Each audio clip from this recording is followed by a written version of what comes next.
All right, everyone, welcome back to Beneath the Helmet. I'm your host, Arjuna George, and this is Beneath the Helmet Season 2. Today, I got a chance to have a great conversation with two individuals, so you're in for a treat here. Both of the authors are going to be joining me today. Responders, Tale of Healing Resilience, Overcoming Tuesday is the book. Great book, highly recommended. As you can see, I've tabbed it and highlighted it all over the place. So today, I got a chance to sit down with Jim Burneka and his sister, who actually wrote this book on Jim's behalf, Hilary Hawkins. Jim Burneka is a former firefighter. He's also a wellness coordinator that he did in his last stint while he was working. He's a cancer survivor, podcast host, and now author. Jim's the podcast host of 25 Live podcast, which is his personal one, and also APS Radio, which is on fire engineering. So sit back, relax as we get to peek inside the creating of this book here and find out some details between talking to somebody who's not in the fire service, Hilary, as well as Jim, and getting the different perspectives there, which is very interesting. So I hope you enjoy this great conversation with the both of them, and be sure to check out this book and his podcast. And until next time, stay well.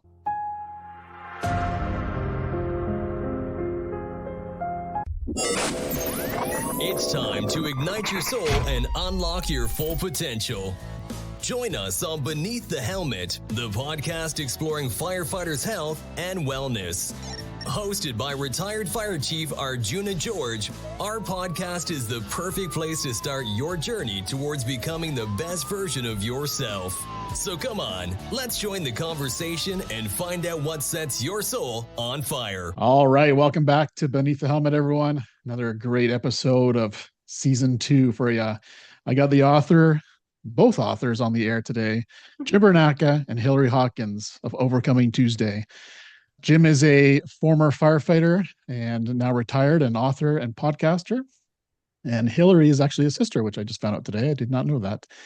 And she was also the one who helped co-author this awesome book to share with the world. So welcome to the stage and welcome to Beneath the Helmet. Thanks for having us. Yes, Awesome. thank you. Fantastic.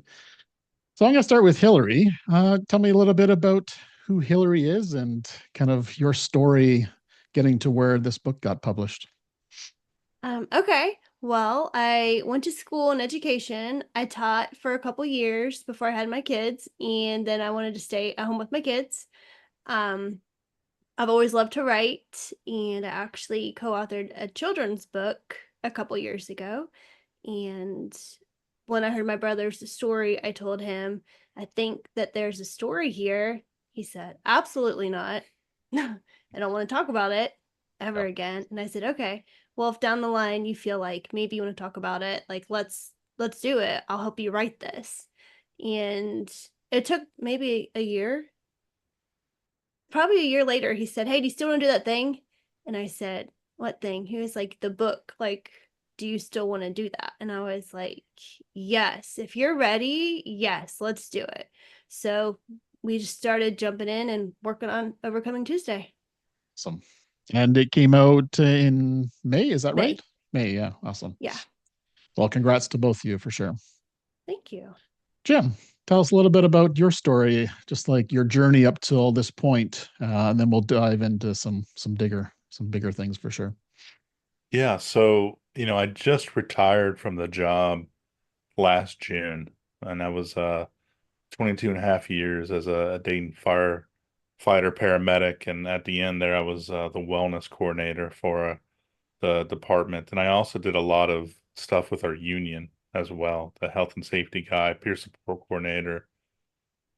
And it was, for the longest time, I didn't really want to talk about all the stuff that I had throughout my career, and even before that, really. And then all I did, it seemed, was talk about it, especially at the end with all the different clinicians and going to the Center of Excellence in Maryland and all these different things. Like all I did was talk about it. So there was a point in which I was just absolutely done. I didn't talk about it. I said enough, like I was good. And then as that retirement happened, like I did kind of start thinking about should I put this out there? Should I say, put all this stuff out there? Because it wasn't really until I was retired did I feel actually really safe and saying a lot of stuff that would end up in a book. Um, and once, the retirement was done, the pension was secure, then it was like, all right, I got a lot of stuff to say. And I approached her about doing it again, like, hey, you really want to do this? Is this for sure you want to do this? And she was luckily still, interested in doing it. And the fact that I was now not working, and home, and she's been home, like we basically set it up to where when all the kids went back to school, that's when we were going to, and that's so about really just about a year ago is when we started meeting on Zoom or through phone calls, and I would just word vomit, you know, whatever story that we picked for that day, and she'd take all the notes and actually turn it into something that actually sounded like me, but a lot nicer, a lot nicer and more PG. Yes. So how did this happen? Did you like narrate it to your sister, to Hillary, or like how did that happen? So yeah, so the really in July of last year is where I kind of did my homework as far as making up an outline, like what stories are really what shaped me throughout my life. I mean, everything from childhood and growing up to the job and but life surrounding that as well. And um, one of the premises that I pitched to Hillary early on was I wanted to make sure like that if this was a book, I wanted it to be a book about my life, but I wanted to make sure that we had the resources attached to it. So I wanted to make it kind of like two books in one, where it was a resource guide, but told through my story. And that's kind of how I laid it out to her early on. And somehow, some way, I feel like we actually accomplished that. And I've had a lot of positive feedback saying, like, if somebody was dealing with an issue that I went through, they'd love that they could look right there and there's the guidance of what to do next. Like I put those, or we were able to put those breadcrumbs down for them, um, and make things easier for them. So, that was kind of the gist of what we wanted. But as far as writing the book, like I had this outline of probably 50 some different ideas, Mhm. essentially chapters. And I would just kind of pick off that list and dive in. And I know I threw her off at the beginning because I thought she kind of felt like I was going to start with the easy stuff.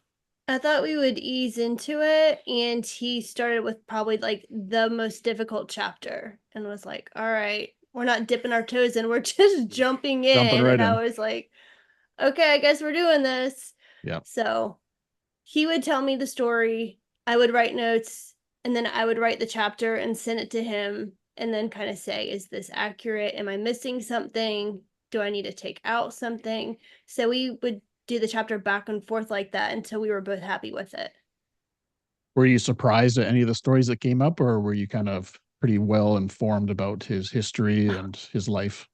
I was surprised at probably 90% of the stories. Oh. Like a lot of them I had never heard before. Some of them I knew because I'm his sister.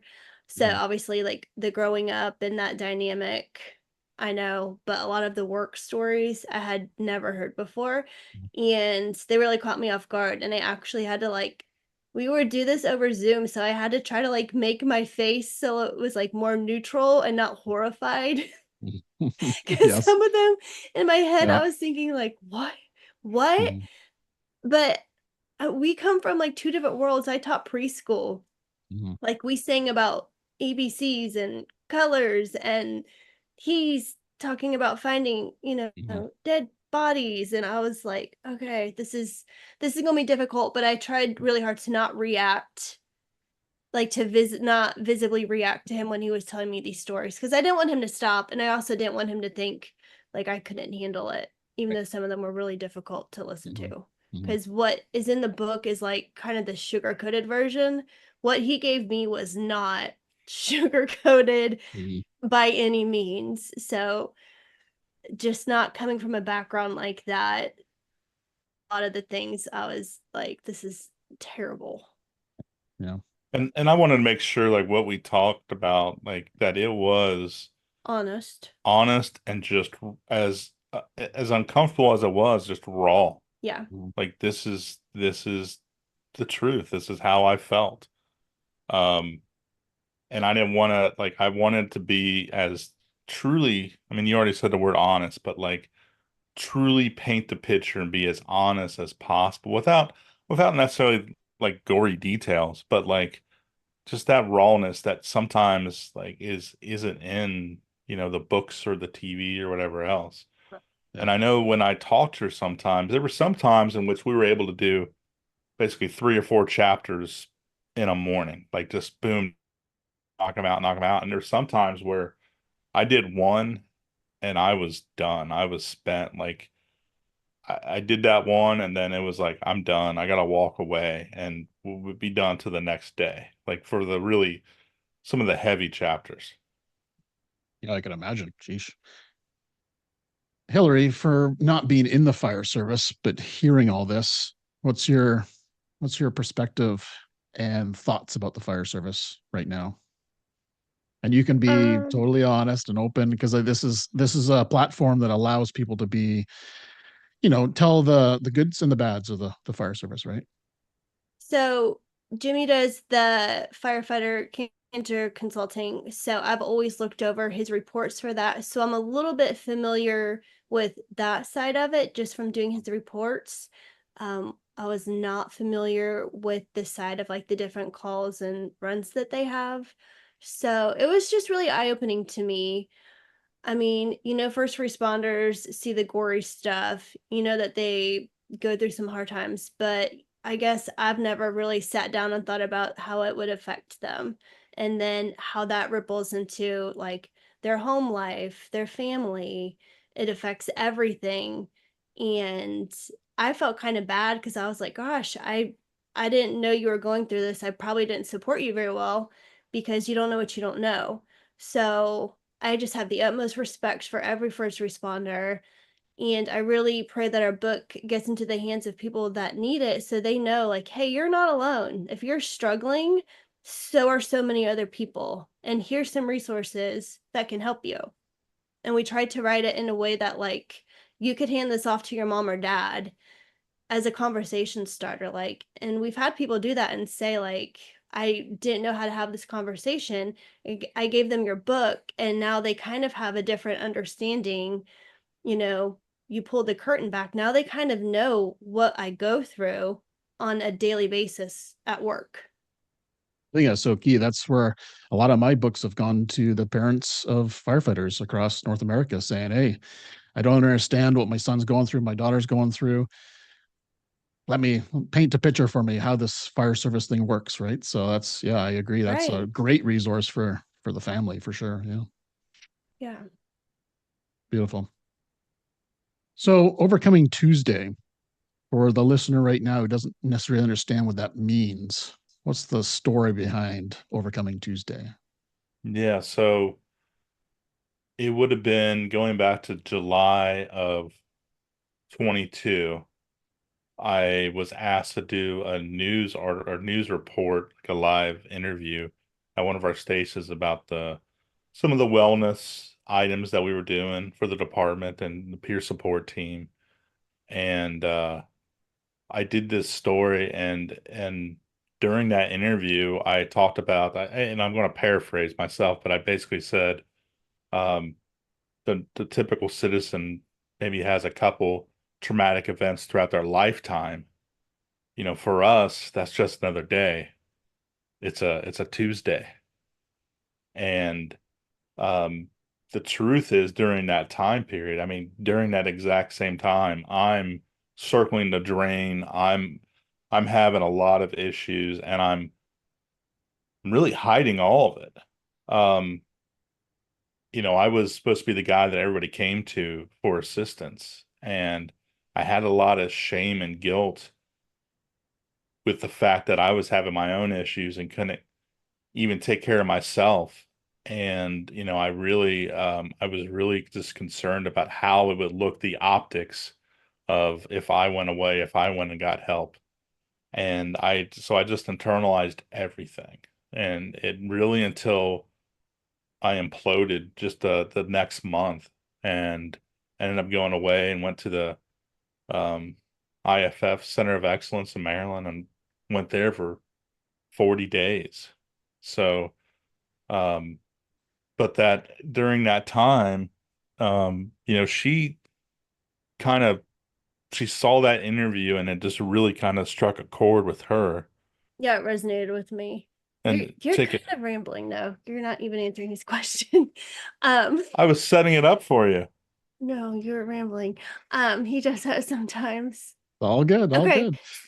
We kind of labeled like trauma as Tuesday. He's head shaking So right now. If you're just listening to this, he's shaking his head. so I mean we're brother and sister, so we definitely bicker. Okay, so we labeled Tuesday as just a trauma. So when we're saying you're overcoming Tuesday, it doesn't have to be in the fire service. It doesn't have to be first responder. It could be you have an illness. It could be you lost your job. It could be you just lost a loved one. Anything. We just were like, well, that's Tuesday, so that's what we're going to call it. So overcoming Tuesday is really overcoming any adversity that you're facing in your life. Love it. It's the And short that just version. and that just popped into your head during the interview, or were you already saying that as a phrase prior to Well, that? and that's what I was leading it up to when I was gone. You actually wrote like a song poem Yeah. regarding that. Like, so that interview really resonated with you. Yeah. And then so when it came time to really, like, what were we going to call this thing? Like, that kind of stuck out. I had other names in mind that were not PG that she didn't go for. Mhm. But Not even Not close. not even kindergarten close. worthy. But do what? Not kindergarten worthy. Not even first or second grade. Not even teenager worthy. Let's be honest. Yes. But that, the Overcoming Tuesday, that rung a bell. And I think we just kind of ran with that. I love it. Yeah. So what was the key kind of turning point that you said, screw this, I'm going to be vulnerable, I'm going to be open, I'm going to be honest, and I'm going to share this with the world? Was there a moment in time? Was there something that happened that said, all right, now's the time? You know, when I had internalized and stuffed down so much for decades and decades and decades, and I realized, like, where did that get me? That got me away from home for 40 days. Um, it had me, you know, considering killing myself. I mean, all this stuff. And like, I realized really when I was gone that keeping stuffing that stuff down was not the answer. And I realized, like, I was already at that point when I got there, I was definitely broken, and I realized what I had been doing wasn't working. So I was open for anything. And that meant really, for the first time, really, really talking about this stuff, putting it all out there, not leaving anything, and really just start that healing. And so it was kind of a practice in Maryland when I was at the Center of Excellence, but it just kind of continued because it's not like I finished the Center of Excellence and I was magically better. Or I was better, but I wasn't where I needed to be. So this this has continued throughout the years to just continue to talk about this stuff, to continue to process, to continue to work through it. And that just honest and open and that uncomfortable just truth. Um, that vulnerability, just to show that it's not a weakness. That's kind of been the flag that I've been really waving since that time. Agree more. Yeah, it's a very tough thing to start, but once you do it, what a freeing feeling it is to be vulnerable, open, honest, 100% tell your story with, open book kind of thing, right? So, Yeah, I love that. Something near and dear to my heart is organizational betrayal and moral injury. And I know you talk about that in your book. Tell us a little bit about what that means to you. You don't have to go into too much detail about the situations per se, but like what is moral injury or betrayal in your opinion, and how did it affect you as a first responder or as a person? Yeah. So, you know, when you, it's simple as far as betrayal goes, you give and you give and you give into the organization, and it's just not reciprocated. Mm. And, for me, like I knew that I was, and this is going to sound like a lot of ego, I get that, but like I knew that I was the best thing going for my members. Like I was their advocate. I was the one standing up for them. I was the one fighting for them.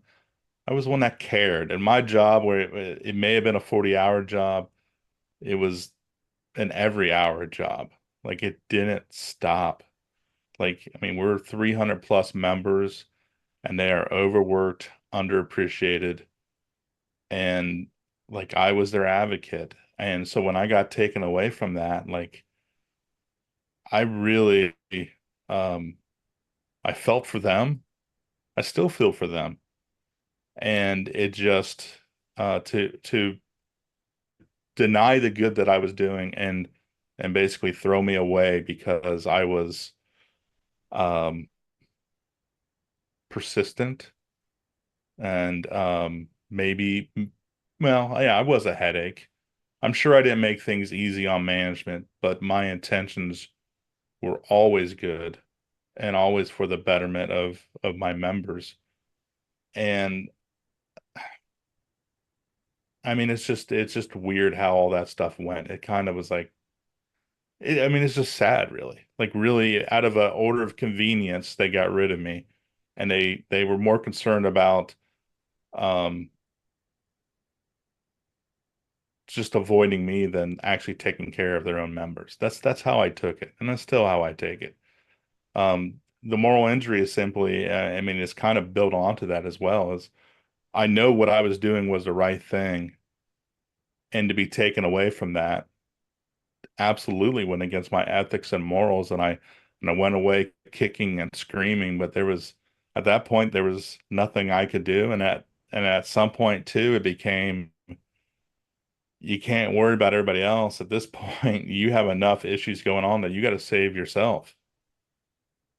And that meant really getting out, leaving all those people behind. And I mean, I still carry that with me today, that they're not being taken care of, they're not being looked after. Um, I was I was made for that job, and to take that away, it's always going to be sad to me. I hear you, brother. I hear you. Well, in chapter 38, there's a quote in there that kind of really hit hard for me was, I don't have time to help you. Tell us a Yeah. little bit about that. Oh, I mean, mm, that That was was his breaking point. that was Yeah. like that was the perfect storm of everything happening all at once, all at the same time, and me actually asking for help and being denied, being told like I don't have time. And I'm not sure if he even took it in that way. I don't know, but like that time, I know how I took it. I took it as, you know, you don't give a shit, and um, you're on your own. And that was, I mean, that was the night that it almost ended for me.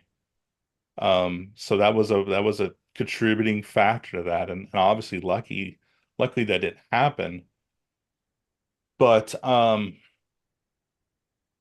man, it definitely it stung at the time. It still, I think, stings, and I've been able to talk and talk things out, and we're cool now. We're on the same page, but that definitely negatively affected me for a long time because again, like you put all that time, all those years, you know, I think part of the problem too is I knew how bad off my members were, but it's not something that it's not like I can say names or incidents. Like everything is secretive because it's in this peer support world where everything's confidential. So I really had a tough time truly describing how bad things were. And I always felt like, and I know this isn't right, but if you had names attached to the problems, it would have been perceived much differently than just, you know, random person, if that makes sense. Yep, 100%. Do you see any difference in the organization since you left, or any progress whatsoever?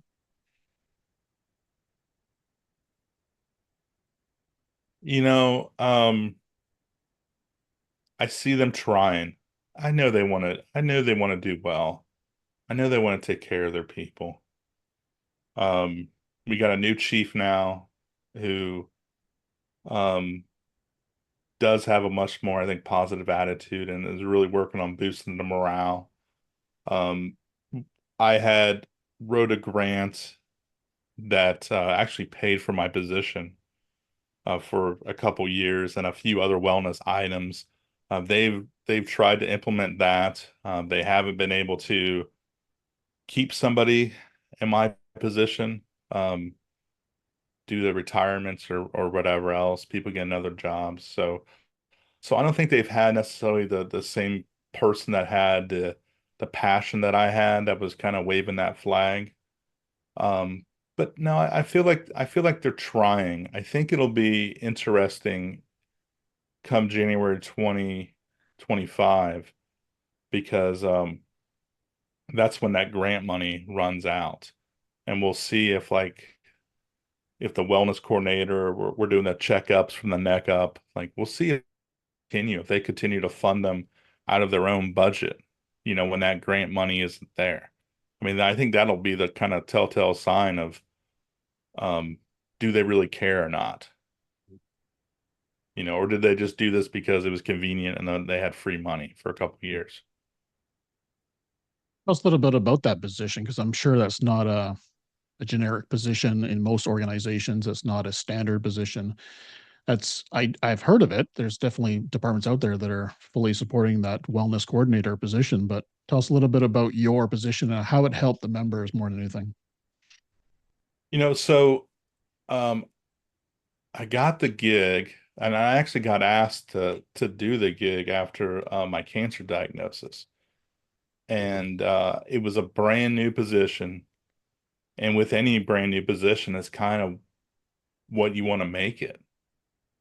And so I mean, from the start, I'll tell you, from the beginning, it was actually pretty good. I would say I had about a 6 month honeymoon phase before things went sideways. But in that first 6 months, it was I had a lot of freedom. Like, what do you want to do? How do you want to do it? And the way I went about it is I wanted my members' feedback. Like I didn't want to just say this is what we need to work on or this is what we want to work on.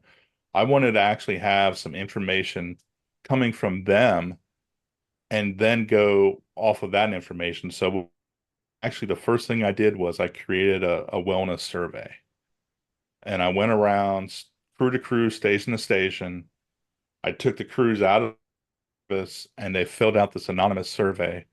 And I just told them, look, just be honest. Like nobody's going to know it's from you. Don't hold back. Tell me the truth. And when I got that survey was my roadmap for what I was going to work on. I mean, this is coming from the members. So there was really, I mean, three main things that were of concern that I wanted to work on right away. So the first one was suicide. Like that survey showed so many of those members were contemplating suicide at a pretty regular basis. And the numbers were so extreme that I mean, it was terrifying to think that like that this is that bad. So I knew that that suicide was a big thing. The other behavioral health was there was a lot of guys with anxiety, depression, um, and just needed to get in front of really a clinician and start working on those things, and especially working on them early on before they amount to something else where they start numbing one way or the other. And then the third thing was just sleep, the lack of sleep. And it wasn't just at the firehouse, but it was also just their sleep habits and their sleep hygiene at home. Like they were really um, having a hard time dealing with that. So really, if all three of those things, I mean, that was my roadmap, and those I just started working right away on doing different trainings, on bringing in different people, sleep experts. I mean, different, kind of laid it out to where our local hospitals are and how to do a sleep test. I mean, I laid out all that kind of stuff and just tried to make it as easy as possible, to um, get that assistance with whatever was going on. Yeah, I think it's such a key critical role that fire services across North America and the world have to take into consideration. It So has to there be was part of just as a fire prevention officer or a training officer. So there was, I mean, when you're looking about wellness, there's so many different things that encompasses that. I mean, fitness, exercise, nutrition, sleep. I mean, all those different things I was starting to work on as well, and to, just better things. But I knew with that survey, it really helped me prioritize. Like if I would have been in there longer, I would have obviously worked on a lot more stuff. Because the role in that position should just be trying to make everything better for that firefighter. Whatever you can do to help them to get through that career, um, have a healthy career, but also get to the other side where they can enjoy that retirement. Like I know a lot of people thought that when I got in that position that I would be all about cancer because that was really my background into wellness. How I got involved was with the Firefighter Cancer Support Network. But I never even got to that point where I was going to be working on that stuff because, I mean, especially that suicide was so overwhelming that all that other stuff had to wait until I could get to it. Mm. Scary that that was such a big number. Yeah, it's yeah, that's a tough one across North America. That's growing numbers every single day, right? So I'm going to jump over to Hilary for a second. And I know you don't live in the same town as Jim, but what did you see in Jim changing over the years that maybe brought some concern to you, or just difference in how Jim showed up in life? Any things that you saw from the outside? And to be honest, I didn't really know that he was struggling as much as he Mm. was. He hid it kind of from all of us, which was alarming because we've always been close. We've always talked a lot, and I didn't really clock that there was like a big issue. Like I knew he was frustrated. I knew that he was, angry with some things, but I really didn't have any idea like how bad it was. I will say over the years he definitely got jaded towards certain things, wouldn't really face him that I would be like, "Oh my gosh, this is horrible," and just think it was awful, and he'd be like, "Yeah, whatever." And it just wouldn't really face him the way that it should have. And it's just if everything faced him, he wouldn't have been able to do his job. It's pretty much like a defense mechanism to be able to go into the situations that he went into. So he definitely got a little bit hardened over time. But as far as like his mental health decline, I didn't even know until it was already so bad. And then I was trying to figure out, it didn't make sense. And then I was just trying to like grasp for straws and trying to understand what happened, what went wrong, and like how did I miss this?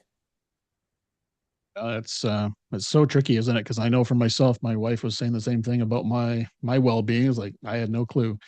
Yeah. And I was like, yeah, pretty good at hiding it. I think that's what we're good at. We're good at hiding it. Thanks And for you that, guys Hilary. have to an extent, Yeah, we or have you to, wouldn't be able to do your job. for sure, 100%. I know But you can only do that for so long. I Mm. came out of my time in Maryland, and I owed a lot of people apologies because I wasn't being honest with them. I was I realized when I was there that some like people like you and Mhm. other friends were like, what did I miss? Yeah. Like how did I miss that this was going on? Like I just had lunch with him. Like what, I had no idea. And it wasn't their fault. Like I was just really good at hiding it. I joke and I say somebody give me an Oscar. Like I did that for months upon months. Um, and so when I came out, I realized that I had duped a lot of people, and they had been beating themselves over it, and I owed them an apology. Um, so that definitely sucked. No kidding. What were you experiencing? So if people weren't seeing on the outside, what were you feeling on the inside? Just turmoil, just inner turmoil. And I was, I know everybody deals with this kind of stuff differently. I, it was actually that day that you talked about when my boss told me that he didn't have time. I could tell you that night is when the voices started. And people out there who haven't had the voices, good for you. I'm glad. I hope it stays away. But like that's a real thing. And I didn't really know if I believed it or not until I started having them. And, in order to avoid that inner dialogue, which wasn't good, like I kept myself busy at all times. I was doing something because the moment that I had nothing going on is when they would show up. So for those months, like I wasn't sleeping. I was up late. I was up and then waking up early. I was going to work, working a ton of hours, just avoiding, absolutely avoiding any type of stillness at all. Stillness, quietness, that's where everything starts talking, like you said there, right? So, yeah. So, what were some of the tools that you've kind of developed over the last, well, not very long, honestly, year, um, that's kind of making you start to thrive again and live life how Jim wants to live life? Oh, I mean, the first thing probably is talking about it.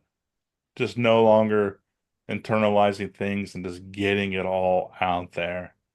Um, I've went through so many different programs over the years, and I continue to talk about it, um, with clinicians or the shows or whatever else. Like, just again, getting it all out there. But along with that too, like, I think people hold me more accountable now too. Like, people are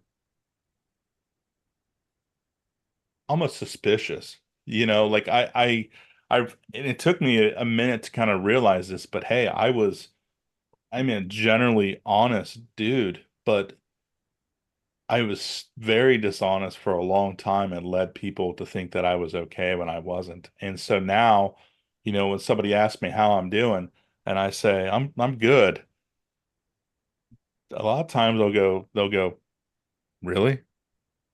Are you really, or you just saying that? And I kind of realized it was my own actions that caused that distrust, and that I have to continually prove them that I am okay. And more than anything with my actions, and also just talking about it. But um I know I'm rambling.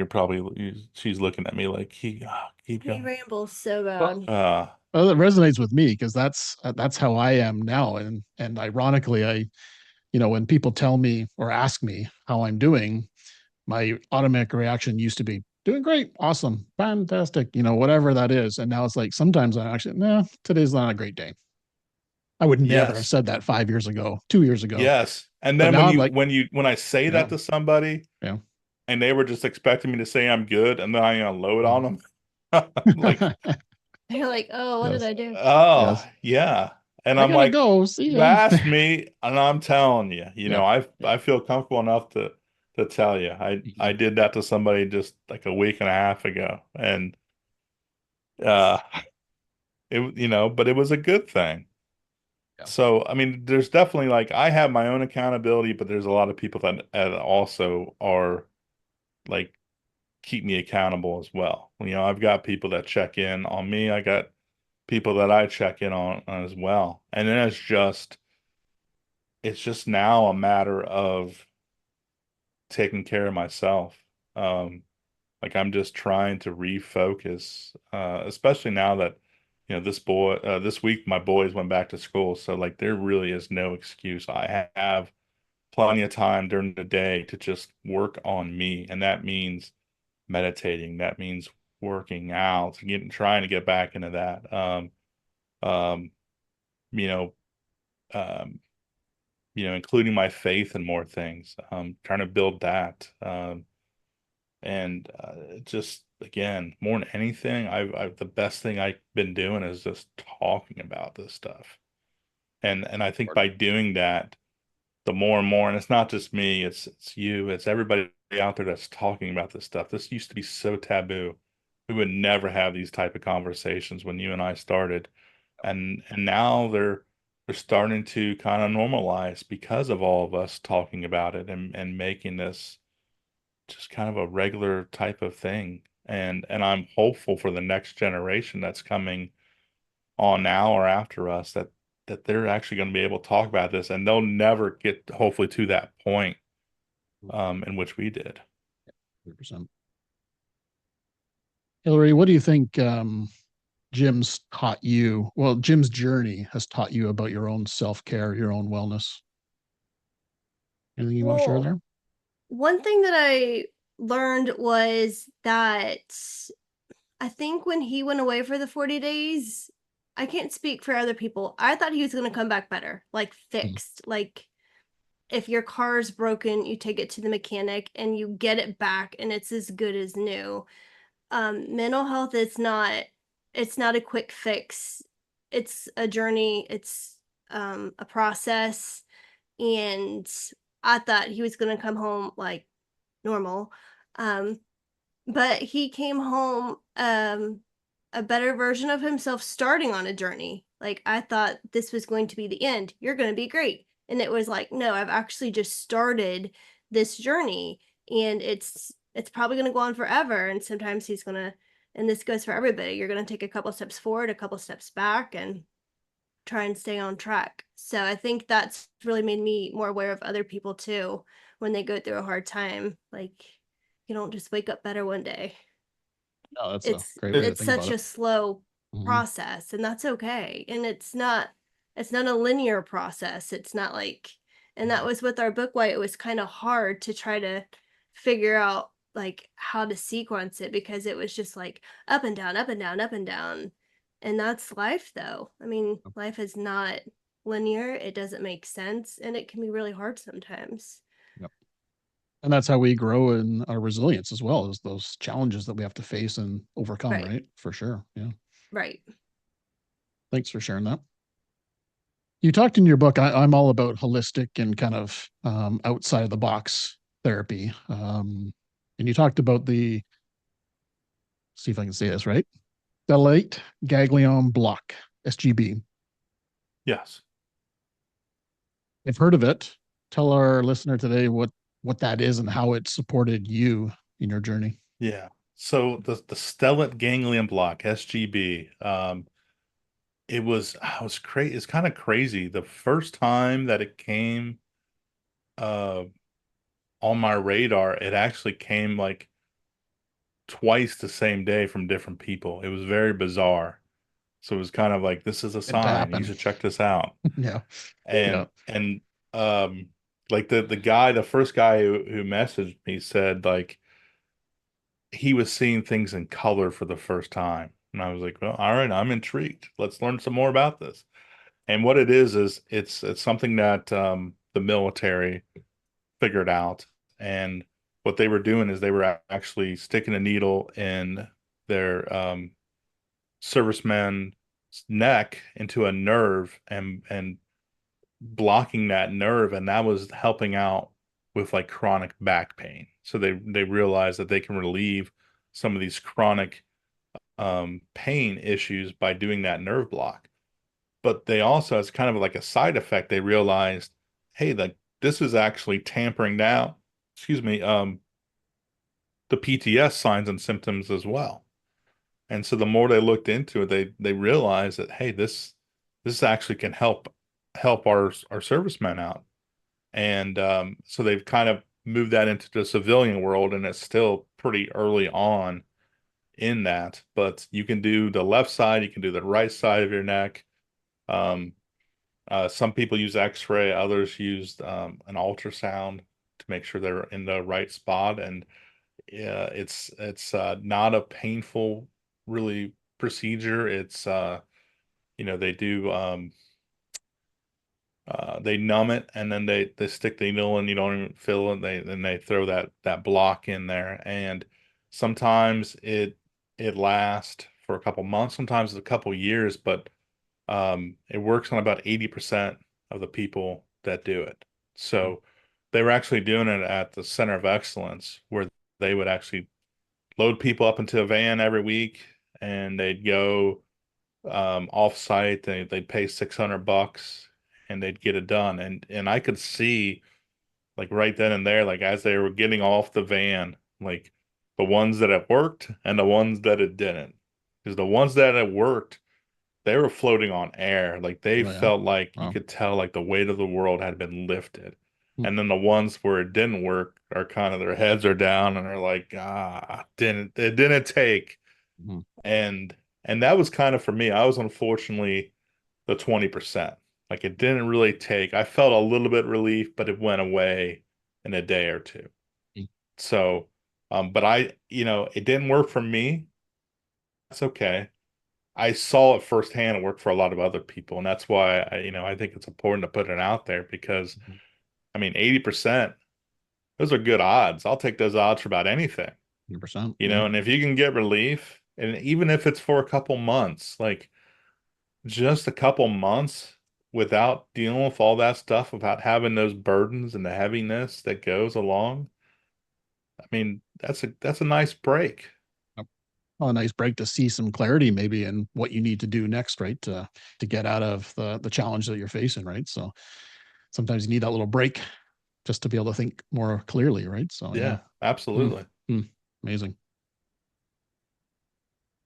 For myself, hobbies was something that I forgot a lot about in my fire service career. I had lots of hobbies prior to the fire service, and they all just kind of fizzled out. I was too busy, too busy, too busy. But I saw in your book, one of your big hobbies is pyrography. Is that how you say it? Pyrography? Pyrography. Yes. Pyrography. And that's pretty intriguing to me. So tell us a little bit about what that is and what you Well, do. Is I that kind for of your like own kind of wellness? Is that like a hobby that makes you just kind of focus and mindful and yeah. exactly like I was just like you. Like I realized I had lots of hobbies. I used to do lots of things and they kind of just went away. And also I realized a lot of those hobbies and stuff were more social things and a lot of drinking as well. And that's I haven't been drinking, now for 3.5 years. So like I realized I wanted to do something that I could just do here at home. I could do it by myself and I could just kind of escape and just focus on something. And and uh and it was also like I'll tell you the first thing that I really thought of when I was like I want to do a hobby, forged in fire. Like I was like I I want to make knives. I want to make big Yeah. ass swords, like Yeah. whatever. And then I just realized I realized how truly expensive that hobby is to start. Yes. Um, and that's when I was like, all right, I need to find an alternative. And that's when I came upon this wood burning. That's what pyrography is just wood burning. Um, and it is, again, it's just something that it's an easy hobby that's cheap to get into, and Love it. it's just a matter of, I mean, you go on Amazon and wait, we should be boycotting Amazon kind of, shouldn't we? Yeah.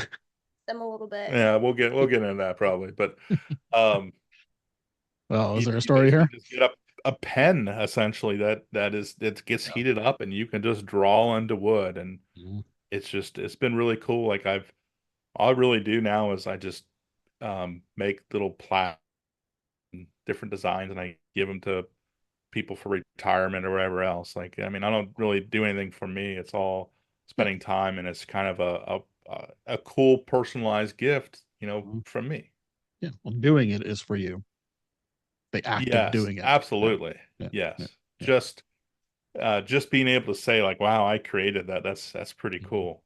Mhm. Um, is good because I haven't been uh my mother would tell you that I was good in art, but that was like at second grade.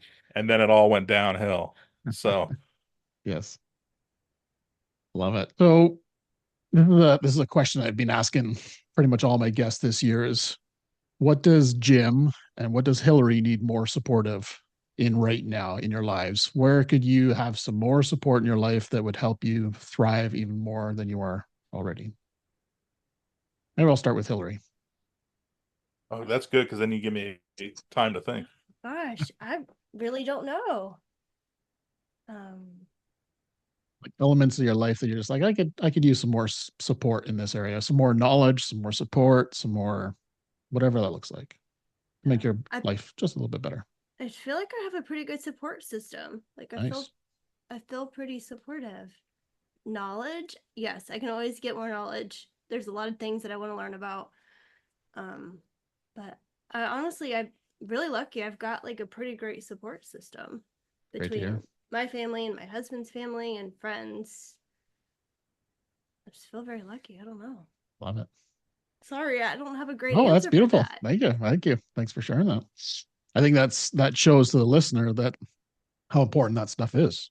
That connection with humans, that connection with family, friends, just reinforces how important that is, right?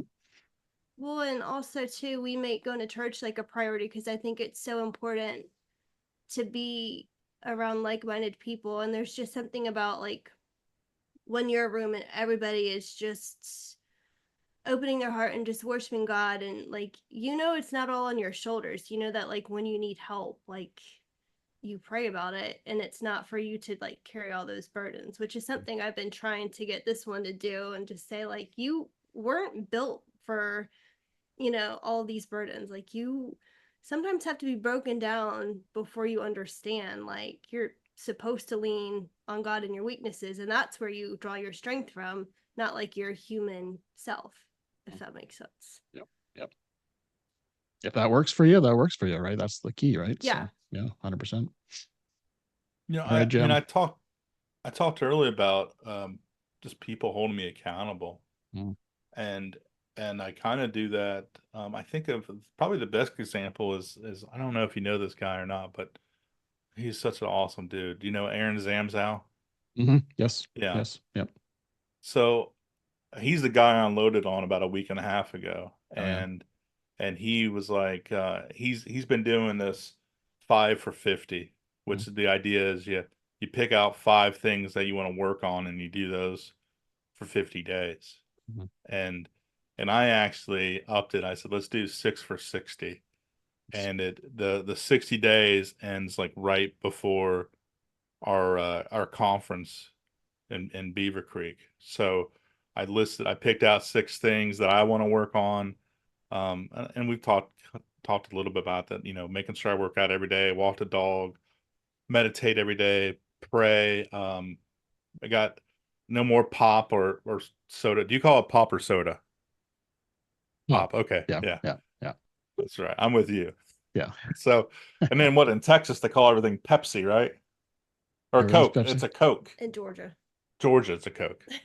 Whatever. And but no, Aaron is keeping me kind of accountable and making sure that I'm working on all those stuff to try to make things better for me. And if Mm. and I realize too, if I'm taking care of myself, it's going to take care of everybody else around me. Mm. And he's also doing it. He listed his 6 things too that he's going to be doing. So it goes both ways with us, which is Love it. actually been really cool. How do you keep track of that? Do you have a journal, or you just say that today I was well, a I'm good a day? I'm a nerd. I actually made a spreadsheet where I have every day listed in all the Nice, 6 things, and I basically go in and exit out as I do them. nice. Yes. As a coach, I use that kind of strategy very often with my clients and just kind of helping them build that momentum, that routine, that habit. How do you reward yourself when you do 60 in a row or even 10 in a row? Is there something that you do to reward yourself? I know he has a challenge coin that he owes Mhm. me. Mhm. Um, and as much as I do like challenge coins, it's not obviously the reason I did it. Mhm. I think just the whole idea is you do those, you get used to them, they become part of your routine, and you're able to keep those going. Yep. And that's my hope, is that I can get those, but I get so used to them, and I want to keep doing them. Mhm. And because they're all healthy, it's not like I picked 6 bad habits. It's like it's stuff that I Yes. want to really not just do right now, but continue to do. And Yeah. and really my lifestyle, like the opportunity I have now, like it lends that. Mhm. Like I have the time to really take care of myself. Yep. Whereas before, everybody came before me, and I Mhm. mean everybody. And I mean, you see where that got me. Mhm. I don't want to go back. Yep. It's just I do not want to go back. Nothing but forward, Not brother. that it was a bad time the Yep. first time, but Mhm. I'm good. Mhm.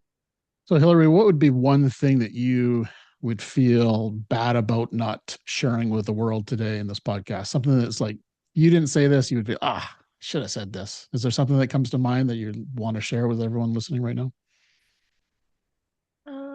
I guess if we're kind of focusing on, things around the book, that I would just say that no matter where you are, no matter how bad it is, like, don't give up, and there's always hope that it will get better. Like, even when it's so hopeless, like, it will get better. The storm can't last forever, and just hang in there. And I know that, I mean, he could tell you he just felt hopeless, but now he's using his pain for purpose and helping other people and be who he needed. So I would say just hang in there. It will get better. Aim for purpose. That's a great quote. Mhm.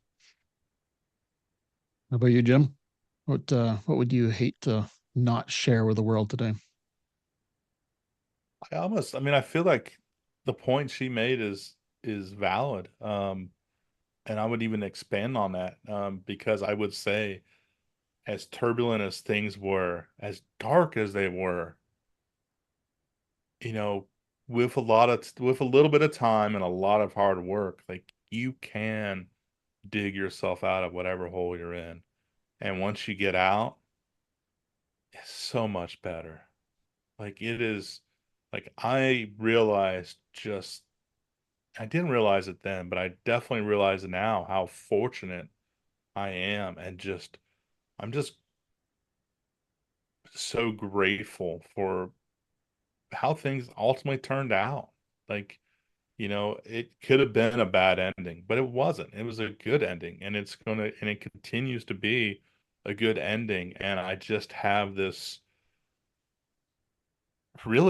opportunity now to do so much more, and just have it be meaningful. And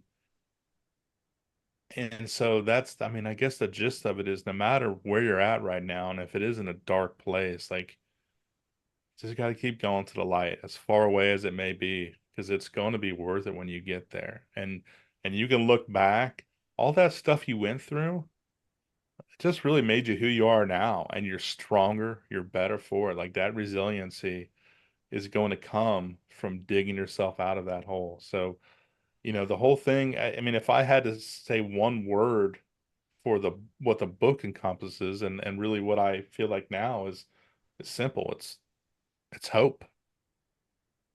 As long as you have hope, you're going to be okay. Very interesting you said that, because that was the word that kept popping in my mind while you're speaking. Hope, hope, hope. That was the word that was in my Yep. mind at the exact same time. Yeah. Beautiful. So tell us a little bit about how people can get a hold of this awesome book that I've tabbed all up and everything and highlighted to Man. death. I love that you tabbed it like that. That's Oh yes, awesome. yes, lots of tabs. Where's the I camera? love There it that. is. It Um, is available on Amazon.com. yes. I think you can get on BarnesandNobles.com too. Um, but it is online right now on Amazon. I know it's the Kindle paperback and hardcover. I'm going to be hopefully next week. I'm going to be hopefully starting to record the Audible version now that the boys are in school. So Yes. I'm not So you're sure doing that how long yourself. that'll take, but that's gonna be one of my priorities to knock that out and get that out Awesome. with yeah, that's it really. Mhm. Amazon. Beautiful. And make And your sure you website. buy the Overcoming Tuesday and not the fake book that's on there. Yeah. So what's this fake book? Tell us all about that. Oh, this fake book. What a Maybe like nightmare. the short version The of it. this very short version. Yeah. Somebody made a fake book about me, and I think they took basically what we wrote and threw it in some AI machine, and then did a self-publishing with Amazon through the Wow. KDP. So the odd thing is, like when you go down the rabbit hole, like it was the author. Like I actually was able to kind of figure out who this guy was, and he died in 2016. So whoever wrote this Interesting. book, they didn't have my permission. And they basically stole my identity, and they stole this other guy's identity who's been dead. Wow. And it's still on Amazon. You can still buy it today. Like I cannot get them to take it off. It's gotten to the point where I'm gonna have to hire an attorney, and I don't know if it's really even just worth it because, like, again, like, who even knows what country this person's from? They're probably Canadian. Easy I'm now. kidding. Easy. We're too I'm nice. kidding. We're too nice up here to do that. Hey now. Whoa. I'm kidding. But yeah, so that's and it's not like I'm an Amazon bestseller. I'm not a New York Times bestseller. Like it's not like I'm J.K. Rowling or something. Yeah. Why pick me? It's so bizarre. I wonder how many times that happens to other authors out there. That's the first time I've ever And heard I of that. think it happens more often than we know. Yeah, Because I've probably. had other people come up to me and tell me like, "Hey, Hmm. they made a workbook off of my book," or Wow.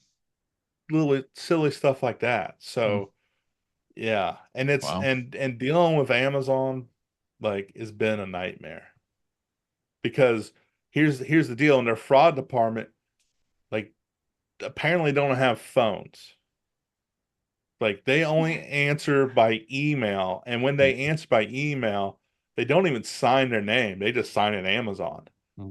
Like it's like the way they do business. I'm like, I want a job there where there's no accountability, nothing. Probably not a human. No. Well, no. And then like I joked. I think we were on a phone call with them, a supervisor, and the supervisor's like, I can't even call them. I have to send an email. And I'm like, do you know where I know where they can buy phones. Amazon. Mhm. Yeah, exactly. Yeah. I So, don't know. Jim, where are you going to be in the next couple of months? I know you got the Ohio beaver. That's the most paradise place on earth. Is that right? Oh, yes.